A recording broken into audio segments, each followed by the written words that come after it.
6 और 12 का divisibility rule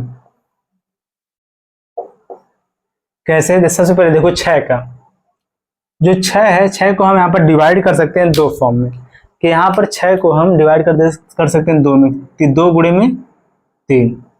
इससे हमें देखो यहाँ पर पता चल गया कि जो 6 का जो डिविजिबिलिटी रूल जब हम लगाएंगे तो हमें 2 और 3 का डिविजिबिलिटी रूल पता है कि यहाँ पर 2 गुणे में 3 की ऐसी संख्या जो 2 और 3 दोनों से डिवाइड हो जाए। तो आप यहाँ पर इस प्रकार से लिखना कि ऐसी संख्या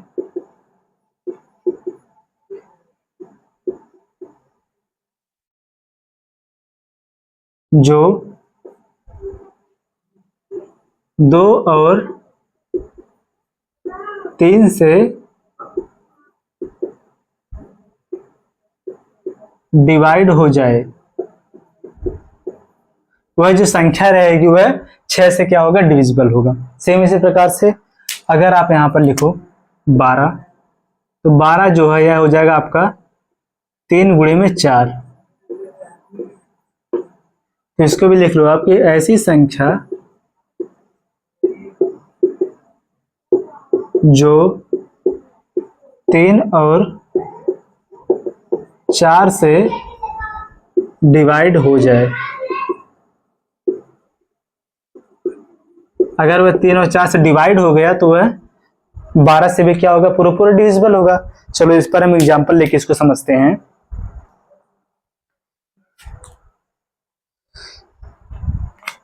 देखो जैसे क्वेश्चन दिया हो आपका,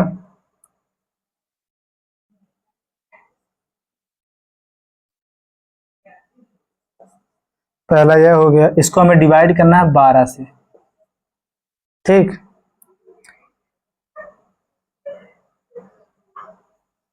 और एक क्वेश्चन आपका फिर दिया हुआ यहाँ पे 324 डिवाइडेड बाई 6। फिर इसके बाद एक और क्वेश्चन 5070 बटे में कितना हो जाए? 6।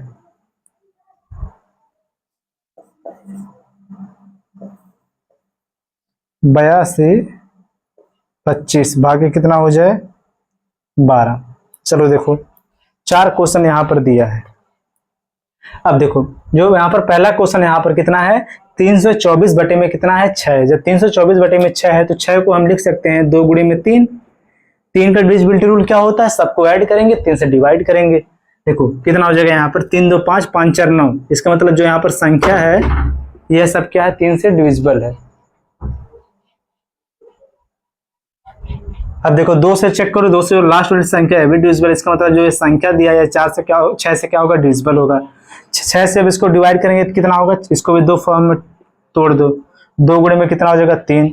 2 का डिविजिबिलिटी रूल क्या होता है? लास्ट का यहाँ पर लास्ट वाला जो डिजिट है 2 से डिविजिबल होना चाहिए। जब 0 लगा है इसका मतलब है जो संख्या होगी 2 से डिविजिबल होगी। 3 से चेक करो, यहाँ पर कितना? 7 7 5 कितना हो जाएगा? यहाँ पर 7 3 10 10 2 कितना हो जाएगा? 12। 12 जो 3 से डिविजिबल है, इसका मतलब यह जो संख्या है 6 से भी क्या हो जाएगा? डिविजिबल।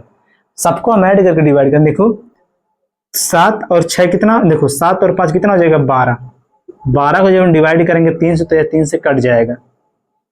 यही हमने यहाँ पर लिखा। अब देखो आगे, देखो अगर इसको जब हम 12 से डिवाइड करेंगे, इसका मतलब 12 को जब दो पार्ट में तोड़ेंगे कितना हो जाएगा? 3 गुणे में 4। 3 का डिविजिबिलिटी रूल क्या होता है? सबको ऐड करके हम 3 से डिवाइड कर देंगे, कितना हो जाएगा? 7 2 कितना हो जाएगा? 9। 9 को जब डिवाइड करेंगे 3 से तो यह जो संख्या है ये 3 से डिविजिबल हो जाएगी, क्योंकि 7 2 हो जाएगा 9। 4 से डिवाइड चेक करने के लिए लास्ट का 2 अंक, 5 चौके कितना हो जाएगा? 20। इसका मतलब जो है संख्या है यह 12 से क्या हो जाएगा? डिविजिबल, क्योंकि दोनों से डिविजिबल है। अब आप इस वाले क्वेश्चन का आंसर कमेंट करके बताओ क्या होगा।